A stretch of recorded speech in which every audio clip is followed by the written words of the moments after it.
This one is about people trying to shut me down by whatever means possible. One of the ways that they tried to shut me up was to have court dates without me, prevent me from being allowed to face my accusers. Another technique they used was to press bogus charges on me, knowing that I wouldn't be allowed to show up at court. The thing that they have played on through all of this is poverty. It's expensive to be falsely accused. Plus, when you're a disabled individual, you're on a fixed income. If you get more income than what they give you, then they want their money back. And they don't want their money back just once, they want that amount of money back every single month. So, even accepting somebody's monetary help when you don't have the money for a lawyer, accepting that monetary help could screw you over and prevent you from having the money to take care of yourself. Money for you to get a lawyer. If you've got housing, it can also affect your housing. This is stuff y'all don't want to think about. It's not important to you because it's not happening to you. Now let's go to my profile.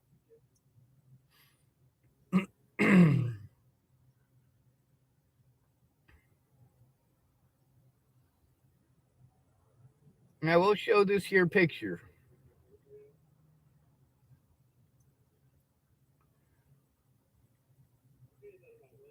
Here's a good one. This is from some of the predators that I tell you about frequently. Jodi Wainwright Perry,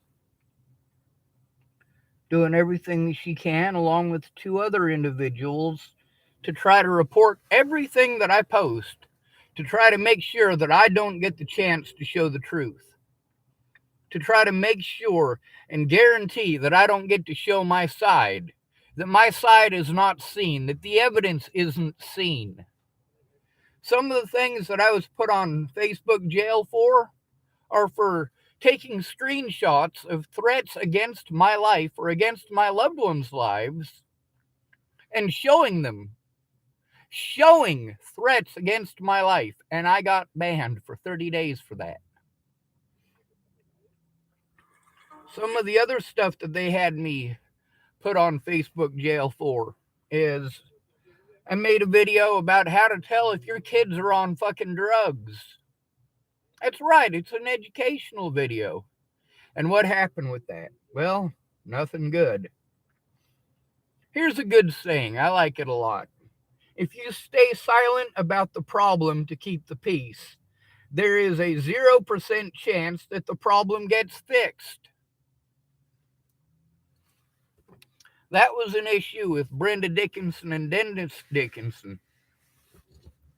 She kept silent about her problems with him being a fucking dick.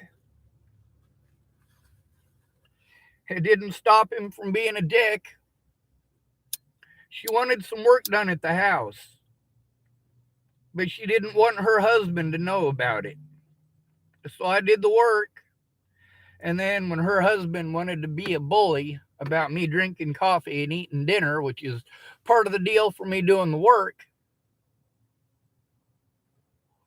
Brenda didn't want me to tell her husband that I was working for her. So while he bullied me and wanted money for me eating dinner and drinking coffee, I paid him the money that I earned. A lot of people are angry that I recorded them. A lot of people are angry that I showed the truth. And a lot of those people are pretty heavily invested in making sure that the truth is taken down. In some cases, they've been successful. Thank goodness for Facebook changing their algorithms a bit so that calling something spam doesn't get it removed anymore. It doesn't get somebody put in Facebook jail for 30 days anymore. And a lot of these people, they knew exactly what they were looking for. Like when Jamie Curtis wanted to go through and have me put on Facebook bans, she knew exactly what to look for. I was put on a Facebook ban because Jamie made a complaint about a post where I said that I wasn't able to kill somebody. Very specifically, James Payton.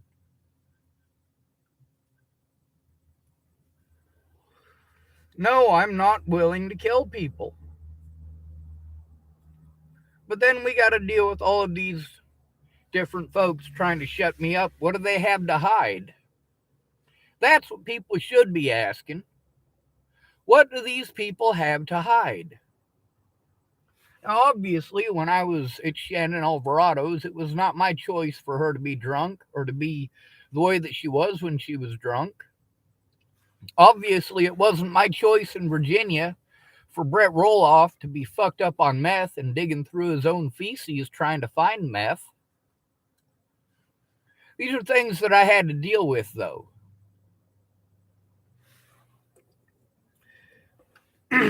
Now, it's not just about having the evidence, so it's about getting it sent to where it needs to go and actually having it looked at. Now, getting it looked at is the most difficult part because, well, I need your support for that.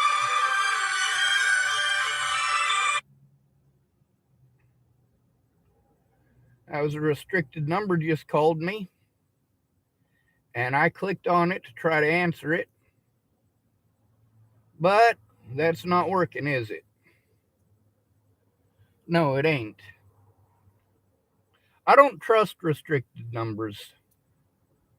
The reason for that is because most of the time it's somebody to harass me. Somebody who's going to threaten my life or threaten to do harm against my family, or who's just going to breathe real heavy, all fucking creeper like. Now, obviously, when Mandy Singer was talking about people doing exactly what I showed you they were doing, and we'll go back to that right now. That way you guys can see it with your own two eyes again.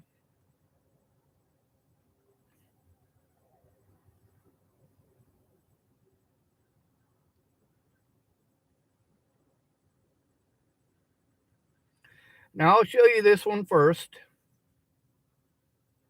This one was taken on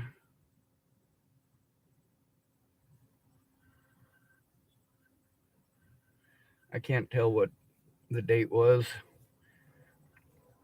Let's see. Jody Ainright Perry wrote, I've been reporting any and everything I can on that jackass's page. Maybe Facebook finally got sick of hearing from me. Nadia Hornung typed me too. Elaine Lawrence Doherty typed me 3. Every chance I get, report.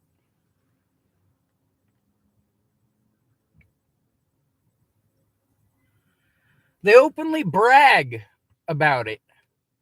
They openly brag about getting onto my Facebook account and harassing me on my Facebook account and trying to destroy evidence on my Facebook account. They openly brag about it. Actual goddamn evidence, not just my word. Here's another one.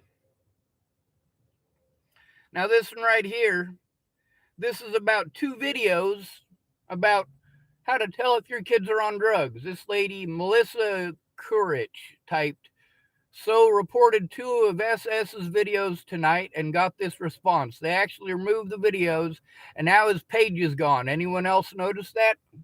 Bragging about it. These people worked together. Not just Jody Ainright Perry, also her friend Jennifer Farina Bollinger. And that's not the only one. It's not just these predators that I had to deal with.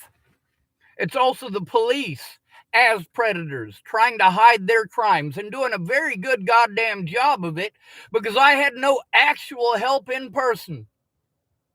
In person, this entire time, I've been helpless.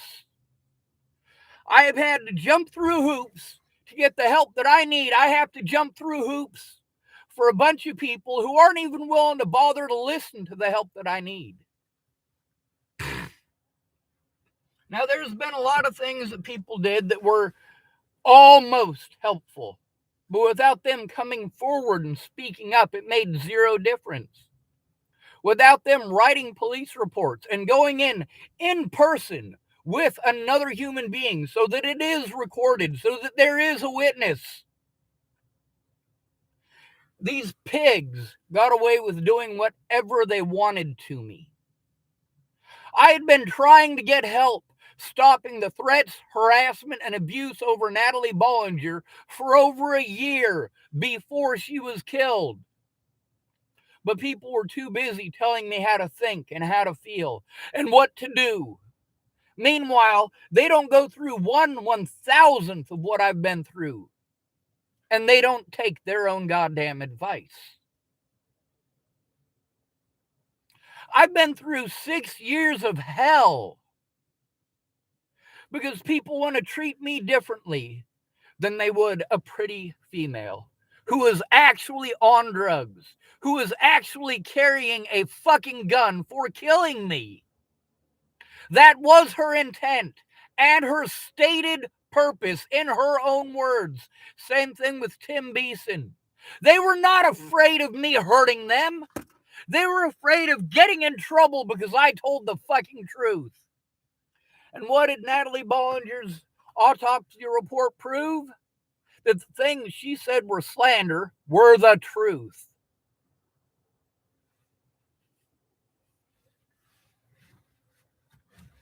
Now, for me, having a safe environment where I can actually work on this, if I have to worry about Shannon Alvarado screaming at her fucking boyfriend all fucking night, that's not a safe environment. If I have to worry that it's going to get lost or stolen while I'm locked up on bogus charges, it is not a safe environment. If I can get locked up on bogus charges, it's not a safe environment. If the people that I'm staying with getting drunk and screaming at each other prevents me from being able to take care of myself or puts my evidence in jeopardy, it is not a safe environment. The police throughout all of this have done everything in their power to prevent me from actually being able to show the evidence against them in court, including stealing my evidence, including outright lying on police reports and on court documents to prevent me from showing their wrongdoing,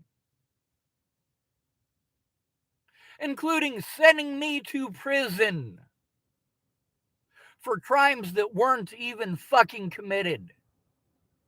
Fuck this goddamn country and anyone who supports it.